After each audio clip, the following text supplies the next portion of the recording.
I used to believe that if you stayed quiet, stayed respectful, and did everything right, eventually people would treat you fairly, especially family. But that belief slowly died the day I realized my mother-in-law didn't just dislike me. She was actively planning to erase me from her son's life and from the future we were supposed to build together. When I married Daniel, I knew his mother, Margaret, was controlling, but I didn't understand how deep it went until we moved into the small guest house on her property, a temporary arrangement, she called it, while Daniel finished his graduate program. At first, it was subtle. Comments about how I cooked, how I dressed, how I spoke, always framed as concern, always delivered with a smile sharp enough to cut. Daniel brushed it off, telling me that's just how she is, and I tried to believe him because I loved him and because I didn't want to be the reason he fought with his family. But then, the rules started changing. Suddenly, we needed permission to have guests. Suddenly, our rent increased without warning. Suddenly, Margaret had opinions about whether I should be working at all. She'd say things like, "A real wife supports her husband quietly," while looking directly at me as if daring me to disagree. The worst part wasn't even the insults. It was the way she spoke to Daniel when I wasn't in the room, planting doubts, questioning my loyalty, suggesting I was too ambitious and not family-oriented. I only discovered that later, through texts he never meant for me to see. And then came the inheritance. Daniel's father had passed years earlier, leaving behind a trust meant to be divided when Margaret reached a certain age. Daniel had mentioned it casually once, saying it would help us finally buy a home, finally move out, finally breathe. Margaret overheard that conversation and went silent in a way that made my stomach tighten. A week later, she sat us down at her dining table and said, "Money changes people. I think it's better if everything stays under my control." Daniel looked uncomfortable, but he nodded. I didn't say anything. I smiled, thanked her for dinner, and went back to our little guest house. That night, something in me shifted, because I realized this wasn't about money, it was about power. And Margaret had decided that as long as she controlled our future, she controlled us. What she didn't know, what no one knew, was that I had already started documenting everything. Not out of revenge, not yet, but out of survival. I didn't raise my voice, I didn't confront her, I didn't warn her. I just listened, and I recorded. Margaret grew bolder when she realized silence didn't mean resistance, and that was her biggest mistake, because people like her confuse quiet with weakness, never realizing it's often just observation. She started calling me into the main house, pause, always when Daniel was busy or away, sitting across from me at that long wooden table like a judge preparing a verdict, telling me how fortunate I was to have married into their family, how other women would have known their place better, how Daniel was under too much pressure and didn't need distractions like my career goals. Every conversation followed the same pattern. Criticism wrapped in fake concern. And every time I nodded, apologized, thanked her for her wisdom, while my phone sat face down in my pocket, recording every word. She didn't stop there. Slowly, she began controlling Daniel's access to money, insisting that bills be routed through her, that family finances should stay centralized. And when Daniel hesitated, she reminded him how much she had sacrificed for him after his father died. I watched the guilt settle into his shoulders like a physical weight, and it terrified me how effective she was at rewriting history. The night I knew things were getting dangerous was when Daniel came home angry at me for something I hadn't done, accusing me of hiding money, of pushing him to move away from his mother, of being secretive. Those weren't his words. They were hers. I recognized them immediately because I'd heard her use the exact same phrases days earlier. That was when I stopped recording only Margaret and started recording patterns, dates, times, changes in Daniel's behavior after private conversations with her, bank transfers that suddenly required her approval, emails from the family lawyer that no longer included Daniel directly. When I finally checked the trust documents online, something Margaret didn't think I was smart enough to do, I noticed amendments had been filed quietly over the past year, shifting control into her sole authority with language that painted Daniel as financially unstable and easily influenced by external parties. External parties. That was me. I felt sick, but I didn't confront her because confrontation would have warned her, and warning her would have ended everything. Instead, I played the role she wrote for me. I became quieter. I stopped disagreeing. I let her believe she was winning. And she loved it. She started saying reckless things, bragging about how lawyers listen when you know how to talk to them, laughing about how Daniel would thank her one day for protecting him from bad decisions. One afternoon, she even slipped and said, "If anything ever happened between you and Daniel, I'd make sure you walked away with nothing," then quickly laughed it off like a joke. But jokes don't need NDAs, and they don't need legal witnesses, and by then, I had both. What Margaret didn't realize was that every insult, every threat, every quiet manipulation was stacking into something far heavier than anger. It was evidence. And once evidence exists, time stops working in favor of the abuser. It starts working for the person patient enough to wait. The shift didn't happen all at once. It happened quietly, in places Margaret never thought to look, because people who believe they control everything rarely check the corners. The first crack appeared when Daniel's university offered him a full-time position out of state, an opportunity Margaret immediately dismissed as impractical, saying he wasn't ready, that relocating would destabilize him, that staying close to family was more important than chasing ego-driven dreams. Daniel hesitated the way he always did when she spoke, but this time something was different. He didn't look convinced, just tired. That night, for the first time in months, he asked me a question instead of accusing me of something. Why does it feel like my life isn't mine? I didn't answer right away. Instead, I showed him pieces, not everything, just enough, recordings of conversations he was never meant to hear, emails where Margaret spoke about him like a liability instead of a son, trust amendments written in language so cold and calculated it barely mentioned him as a person at all. Watching his face change was painful, not because he was angry, but because he was grieving, realizing the person he trusted most had been shaping his reality without his consent. We didn't confront her. We didn't argue. We didn't move out dramatically. We did something far more dangerous. We consulted professionals, quietly. A financial advisor first, then an independent attorney, someone with no ties to the family, someone Margaret didn't know existed. When the lawyer reviewed the trust changes, he didn't raise his voice or show shock. He just leaned back and said, "This isn't protection, this is coercive control." That sentence changed everything.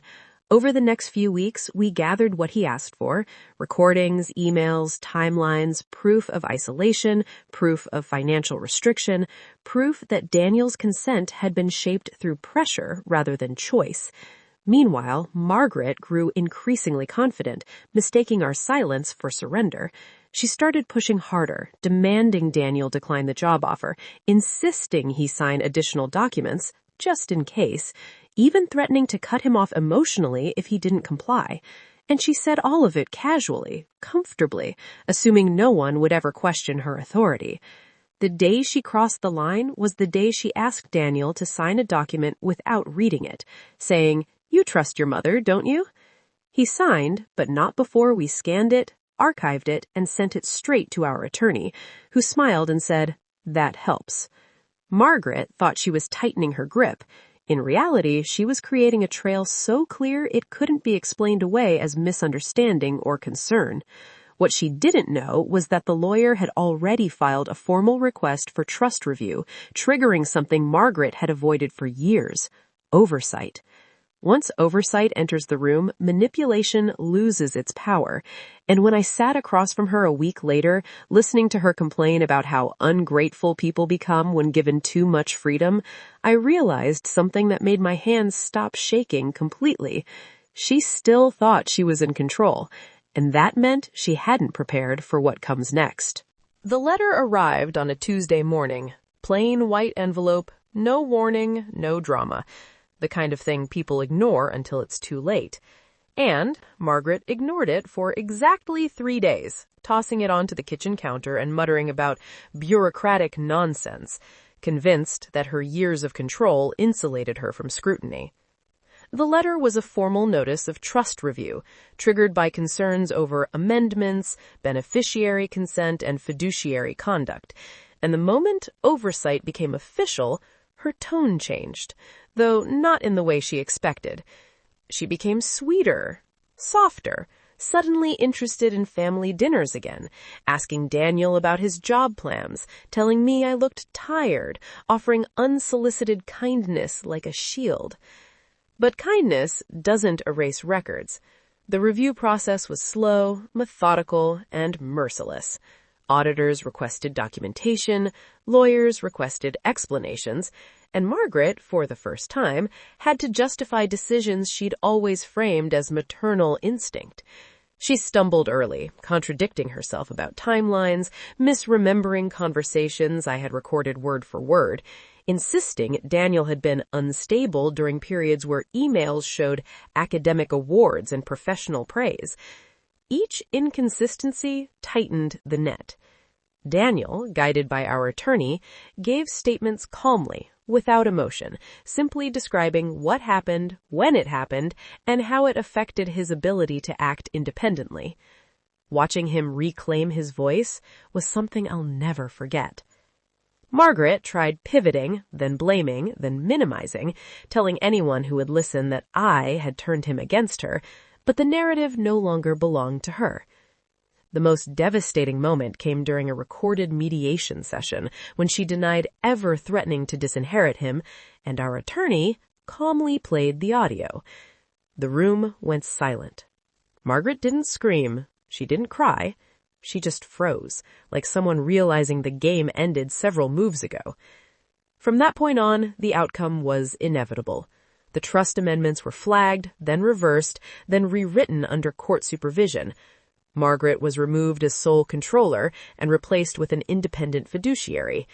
Daniel's inheritance was secured, protected, and untouchable by emotional pressure. And I thought that would be the end. Justice served, future restored. But consequences don't stop at paperwork. Margaret's social world began shrinking as quietly as it had once expanded. Relatives stopped calling, church friends distanced themselves. The lawyer, who once returned her calls instantly, now routed everything through assistance. Control, once exposed, becomes radioactive. The final conversation we had was brief. She didn't apologize. She didn't ask for forgiveness. She looked at me and said, "You planned this." And for the first time, I didn't deny it. I simply said, "I protected us." And that difference between revenge and protection was something she would never understand. Margaret's reign of control was over, but life didn't immediately feel triumphant. It felt calm, deliberate, like a long storm finally moving out to sea. Daniel and I moved into our own home, far from the guest house and the constant shadow of manipulation, and the first nights were surreal. No one watching, no one commenting, no one reminding us we weren't enough.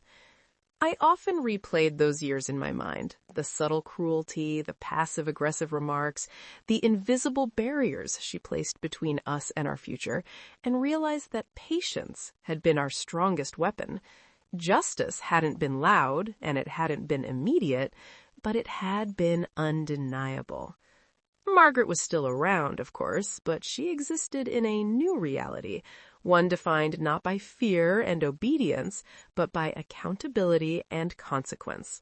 She learned what happens when you underestimate quiet determination. The very tools she thought were invisible, recordings, emails, timelines, became the instruments of truth. Family gatherings shifted subtly. She spoke less, smiled less, tried to reassert herself politely, but her power had been permanently diminished.